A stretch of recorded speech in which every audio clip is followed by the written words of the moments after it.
It's time to start taking care of business.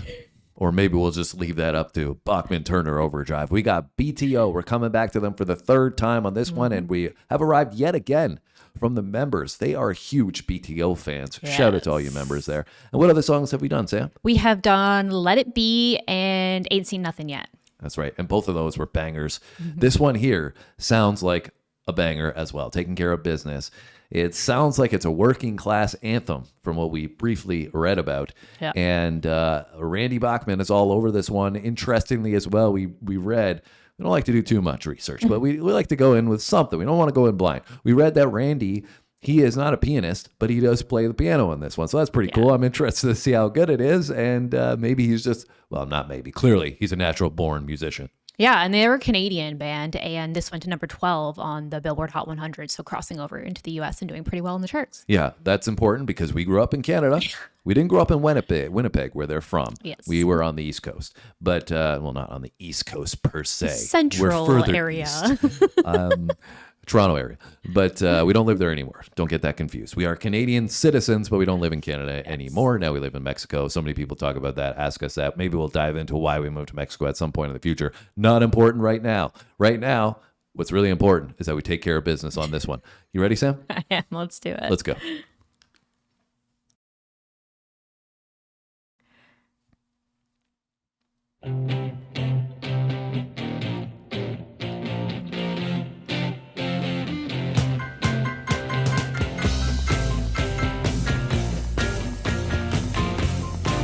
Okay, Randy.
Okay.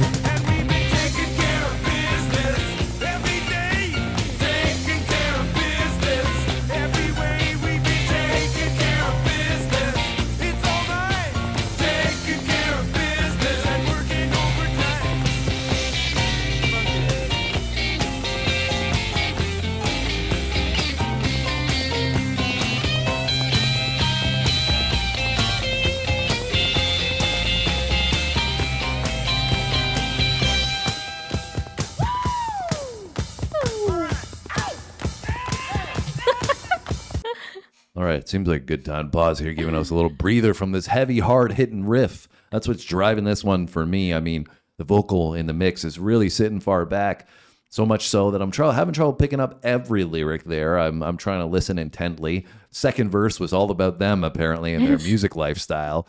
First verse was more about the grind. That's what I gathered anyway. So did you feel the same thing? Yeah. And they're just, this is such a huge rock anthem. I mean, I obviously caught on to that taking care of business thing. I don't know where I heard it from. I think it was a commercial probably, or maybe at a sports game or something like that, especially, because I used to go to Raptors games or Leaf games here and there. So I imagine, given that it's a Canadian anthem and it's more, aligned with hard work, that it would have been played in those settings.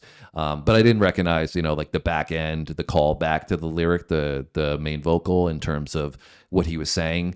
I picked up on the overtime thing and at the end of the chorus section there. So very, very sporadic in me picking up the lyrics from knowing it, but that taking care of business thing really stands out, and it's obvious why it's an anthem from that perspective, right? Yeah, for sure. Definitely gets stuck in your head. I definitely recognize the chorus. You look like you were singing a few of the lyrics there in the chorus. Yeah, it's one of those things that just like comes back to you. And I was like, hey, I know this, but I definitely know the chorus. I don't know if I've heard the song in its entirety, but even if I did, I think it was one of those things that you just don't even pay attention to. But I think either from film or commercials, like you said, or like maybe intermissions and stuff at sports games. So I definitely think it's in a movie that I've seen before. So I'm not sure, but love the vibe of it. I feel like it's like a really good feel good energy, like gets you kind of pumped up and just having a good time.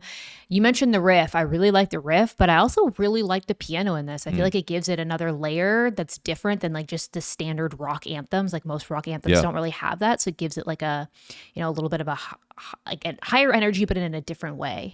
It's like full energy all around, and I do like the keys, as you said. Let's keep going. Jam out.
Okay.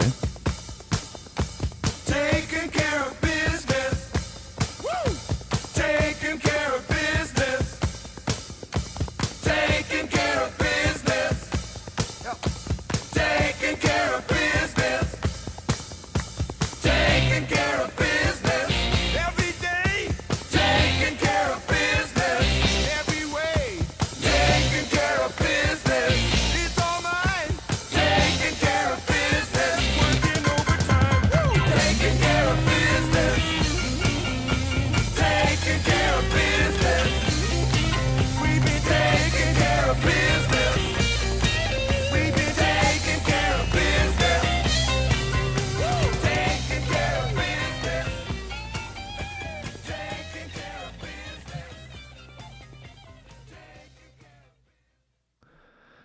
Taking Care of Business by BTO, and I want to give a shout out to the members because I was not in a good mood today because technology has not been my friend today, and the members put BTO on our playlist, and it got me in a good mood. So thanks, guys. Appreciate that. Good call, guys. You hit another one right out of the park. Well, I mean, it seems like it's hard not to with BTO, and that's probably what they're doing. It's like, it's a safe pick to go with BTO. Yeah. Let's go with them. I'm just kidding. They are great. And, for me, I really enjoyed, I mentioned the chorus, and as, we got further into the song, I really loved how they had the anthemic Taking Care of Business further in the front of the mix, and then the main vocal a little bit further back, but it makes that anthemic feel stand out a lot more. Mm-hmm. I love the tone of the guitar. It was really gritty and raw feeling and gave you that like hard rock sound, but also that anthemic pop vibe at the same time. Really great mix, which is why it probably did so well on the charts. And obviously the messaging in the song, everybody can relate to it, right? I mean, who isn't working hard nowadays, right? So Yeah. still resonates today, working hard in a little different fashion a lot of the time. But yeah, it was a great song. I really did enjoy it. And like I said, thanks guys. Appreciate you. Yeah, I feel like even his vocal got like a little grittier in certain pockets, and I was like, okay. And they had some ad libs in there. Yeah. Just made me want to get up and jam out. There was a lot of different sections to this too, right? It was kind of straightforward in terms of the chorus section and the verse section, but you know, they had the back end where they were focusing a little more on the keys and, you know, maybe switching up the riff a Yeah, little no, bit. they definitely like you said, switched with it up the a little vocal. bit. Yeah, so Adding this to my playlist for sure. So thanks, members. there you go. All right, guys. Well, let us know if you're going to put this one back on your playlist because a lot of you are checking this out and you've already heard this many times, I'm sure. Back in the 1970s, this was probably popping off. But you guys got to let us know where you were listening to it. We love reading your experiences and how this affected you in your life. And maybe, you know, we've had people saying before, oh, I remember this was on the radio everywhere I went. I could not get away from it. And it's so cool when we read about those stories from you guys because it makes us reflect on what we did growing up as well and what that time would have been like if we were there with you. So it's really cool to reflect and relive with you guys, and we appreciate your insights. Anything else you want to add, Sam, before we go? Excited for the next member pick because you guys have been on fire. All right. Well, if you want to be a member, you can join and can contribute on those polls. We appreciate all you guys. Have a great day. We'll see you soon. Thanks for watching, guys. See you next time.